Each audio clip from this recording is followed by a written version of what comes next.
আপনাদের ওইটুকু সহযোগিতা আমরা প্রত্যেকটি জায়গায় প্রত্যাশা করি। যদি মনে হয় যে না আমাদের মধ্যেও কোনো ধরনের সমস্যা রয়েছে, আমরা সব সময় আপনাদের মতামত শুনে নিজেদেরকে সংশোধন করার জন্য প্রস্তুত থাকব।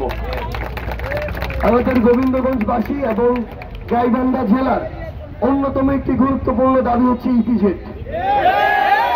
একটা ইপিজেড একটা উপজেলার মানুষের ভাগ্য পরিবর্তন করে দিতে পারে, একটা জেলার ভাগ্য পরিবর্তন করতে পারে।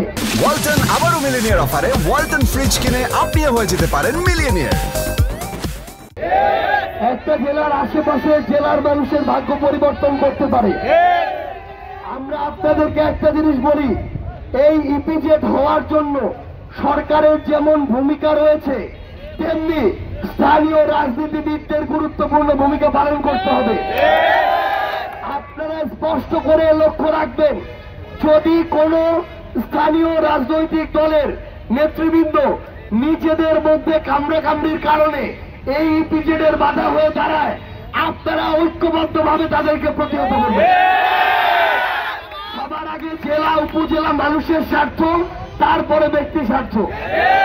আমরা বিশ্বাস করি আমরা যদি সবাই একসাথে একটি জেলা এবং ওই জেলার মানুষের স্বার্থকে সবার আগে প্রাধান্য দিয়ে কাজ করি, তাহলে গোবিন্দগঞ্জ এগিয়ে যাবে, গাইবান্ধা এগিয়ে যাবে। আমরা জাতীয় নাগরিক পার্টি এনসিপি গাইবান্ধার গণমানুষের প্রাণের দাবির কণ্ঠস্বর হিসেবে কাজ করব। সবাইকে অসংখ্য ধন্যবাদ। ইনকিলাব জিন্দাবাদ, জাতীয় নাগরিক পার্টি এনসিপি জিন্দাবাদ।